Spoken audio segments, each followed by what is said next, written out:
नमस्कार। स्वागत है आप सभी का यूट्यूब चैनल पे। हम लोगों ने सूर्य और गुरु का जो योग होता है, जिसको कि राज प्रताप योग कहा जाता है, हम लोगों ने उस पर बात कर ली थी हमारे लास्ट वीडियो में। आज हम लोग सूर्य और शुक्र के योग के विषय में जानेंगे। तो सूर्य और शुक्र का जो योग है, ये एक प्रकार से दोनों ही जो ग्रह हैं उनमें शत्रुता देखी जाती है आपस में। इस कारण से ये योग बहुत ज़्यादा अच्छा नहीं है। इसमें क्या होता है कि सूर्य चूँकि नैसर्गिक 5वीं राशि का जो है वो मालिक होता है, इस कारण से चाइल्ड बर्थ के लिए, प्रोजेनी के लिए ये कॉम्बिनेशन अच्छा नहीं बताया है नाड़ी में। मैं पहले ही बता दूं आगे इस पर बात करने से पहले कि सूर्य जो है वो नैसर्गिक पंचम भाव का जो राशि है, अर्थात जो सिंह राशि है, जो कि नैसर्गिक 5वीं राशि होती है, वहाँ से भृगु नंदी नाड़ी में संतान के विषय में हम लोग देखते हैं। साथ ही साथ जो वाइटलिटी पावर होती है किसी भी व्यक्ति में, वो सूर्य से ही देखी जाती है। तो सूर्य का मजबूत होना बहुत ज़रूरी है। इसके अलावा प्रोजेनी के लिए शुक्र, जो कि वीर्य का कारक है, अर्थात स्पर्म का कारक होता है, तो जब वो सूर्य के नज़दीक होता है तो ऐसा बताया गया है कि वो स्पर्म काउंट में कुछ दोष उत्पन्न कर देता है, अर्थात स्पर्म काउंट को वीक कर देता है, वो डाउन कर देता है, बहुत कम होता है स्पर्म काउंट। इस कारण से संतान उत्पत्ति में समस्याएं आती हैं। अब ऐसे ही योग में अगर किसी भी कारण से अगर इसमें राहु भी ज्वाइन कर जाता है, इस पर नाड़ी कैसे ज्वाइन करेगा कि सूर्य के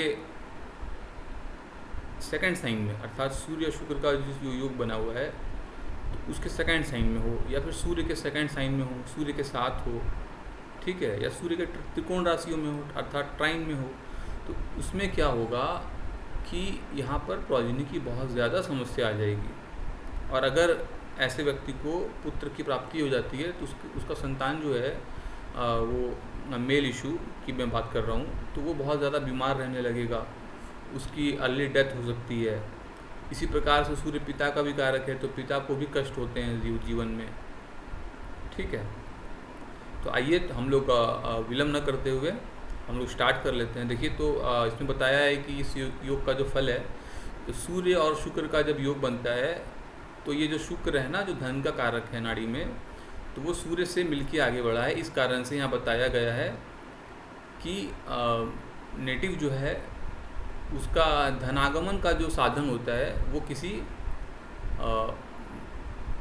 सरकारी कोई कामकाज होता है, या फिर वो सरकारी कर्मचारी हो सकता है, अन्यथा वो किसी बड़े लोगों के संपर्क में रहने के कारण, या किसी बड़े लोगों के साथ किसी प्रकार का व्यापार करने आदि के कारण, या बड़े लोगों के यहाँ पर नौकरी आदि करने के कारण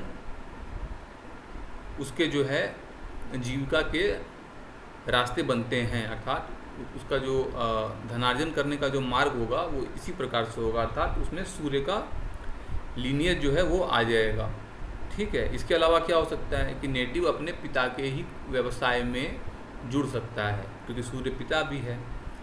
आइए आगे चलते हैं। इसमें देखिए, चूँकि शुक्र आया है और शुक्र सूर्य के साथ आया है, तो सूर्य जो होता है वो किसी भी क्षेत्र में वो किंग होता है।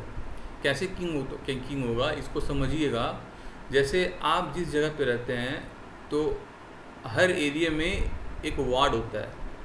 आप लोग समझ ही रहे मैं क्या कहना चाह रहा हूँ। हर एक एरिया में एक वार्ड होता है, तो उस एरिया का जो काउंसिलर होता है वो सूर्य होता है, ठीक है। अब फर्दर वो जो सिटी हो जाएगी, उस सिटी में एक विधायक साहब होते हैं, तो वो सूर्य हो जाएंगे।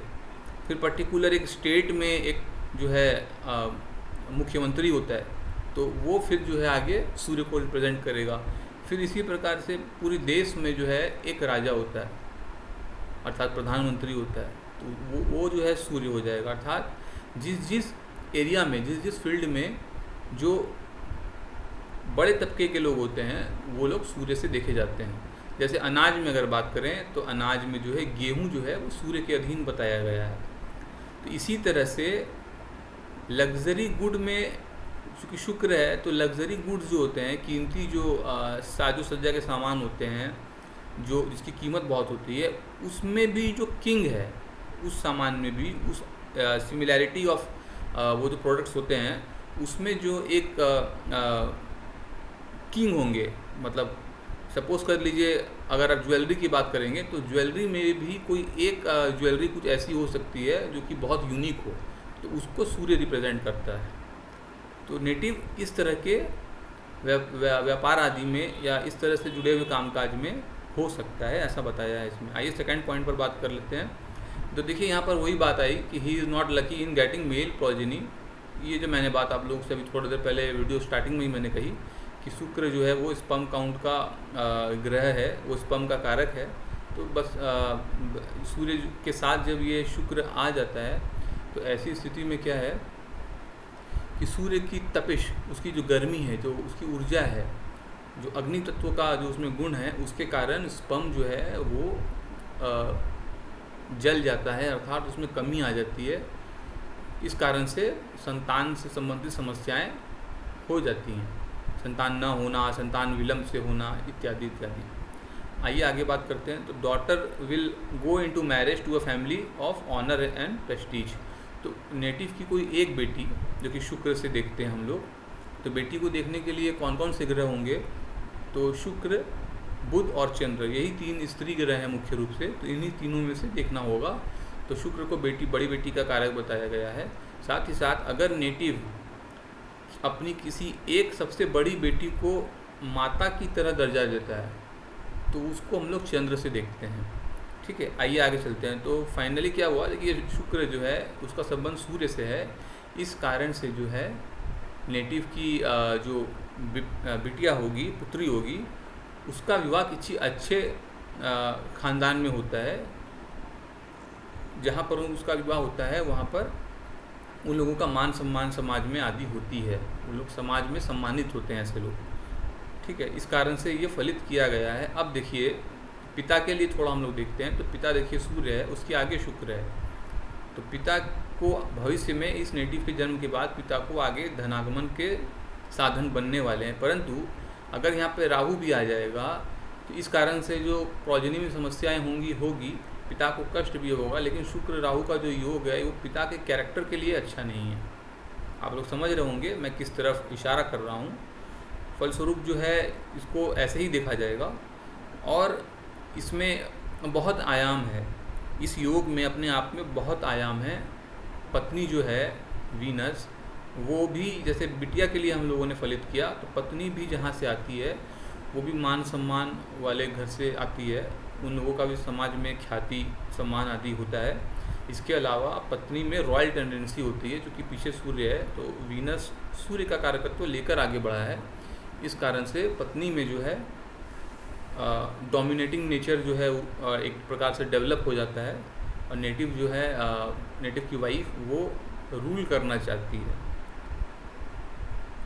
तो मोटे मोटे तौर पर जो ये इस योग का जो फल था वो मैंने आप लोगों से कहा है। आशा कर रहा हूँ कि वीडियो आप लोगों को अच्छी लगी रही होगी। वीडियो आप लोगों को कैसी लग रही है इसको कमेंट में ज़रूर बताइए आप लोग। आज के लिए इतना ही, धन्यवाद।